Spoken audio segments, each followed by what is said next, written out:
এর সম্পর্কে যাবতীয় কথা ওর মুখ থেকেই শোনা ভালো। আমি মাইক্রোফোনটা ওর মুখে ধরছি, আমি এটা ধরি। গোমেয়া একটা উদ্ভাবনী প্রজেক্টের নাম। আমরা শুরু করেছিলাম 3 বছর আগে। আগের বছরও আমরা শোভাবাজার রাজবাড়ির এই সাবেকিয়ানা পরিবেশে এসেছিলাম এবং আমাদের এই পুরো প্রজেক্টটার উদ্দেশ্য ক্লাইমেট চেঞ্জকে নিয়ে। ক্লাইমেট চেঞ্জ আমরা কি করে কমাবো। আমরা গোবর যেখান থেকে প্রচুর পরিমাণে মিথেন তৈরি হয় সেইটাকে রিপারপাস করছি এবং প্রায় 80 রকমের হার্ব মিশিয়ে 30 রকমের প্রোডাক্ট তৈরি করছি। কিন্তু শোভাবাজার রাজবাড়ির সাবেকিয়ানা পরিবেশের সাথে আমাদের প্রজেক্টটা মিল করবে।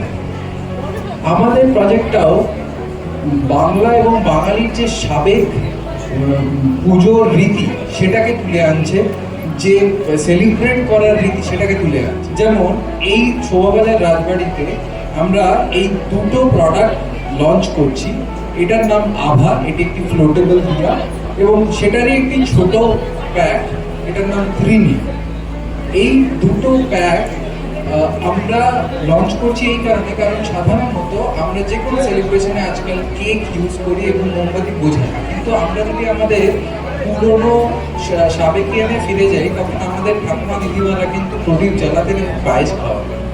আমরা সেই জায়গাটা থেকেই রিপারপাস করে এই প্রোডাক্টগুলো লঞ্চ করেছি। আমাদের নতুন অর্গ্যানিক রুম ফ্রেশনার আনন্দা, এটা জুঁই ফুলের গন্ধে সমৃদ্ধ। একটি কাপ 20 থেকে 30 মিনিট পর্যন্ত চলে, কিন্তু এর এফেক্টটা 2 থেকে 3 ঘন্টা পর্যন্ত থাকে। এবং আমাদের প্রত্যেকটা অর্গ্যানিক প্রোডাক্টের বিশেষত্বই হচ্ছে হলো এগুলো যথেষ্ট লং লাস্টিং। আপনি বাজার চলতি যে কোনো জিনিস যেটা ইউজ করছেন সেটাতে প্রচুর কেমিক্যাল থাকে, সেটা আমাদের শারীরিক ক্ষতি লং টার্মে মারাত্মকভাবে করছে। কিন্তু আমাদের প্রত্যেকটা প্রোডাক্ট যেটাই আপনি ইউজ করছেন সেটা শারীরিক ক্ষতি তো করছেই না, উল্টে নারী দিবসের কথা দিদি এতক্ষণ ধরে বলছিলেন, আপনি যে যে প্রোডাক্ট ইউজ করছেন সেগুলো প্রত্যেক গ্রামে 36টি নারীর হাতে তৈরি। আমরা গ্রামীণ মৃৎশিল্পী এবং গ্রামীণ যে হস্তশিল্প আছে সেটাকে উজ্জীবিত করার একটা প্রচেষ্টা করছি। সেই জন্য আমাদের ফাউন্ডার জয়দীপ চক্রবর্তী এই প্রজেক্টটায় আপনারা আসুন এবং আমাদের এই প্রোডাক্টগুলো নিজেদের হাতে দেখে একবার আমাদেরকে সাপোর্ট করুন। আমি আর প্রার্থনাই রাখি। ধন্যবাদ। Thank you. গোমেয়ার সম্পর্কে এই বিস্তারিত কথাগুলো ওর মুখ থেকে শুনলে আপনারা যথাযথ জানবেন।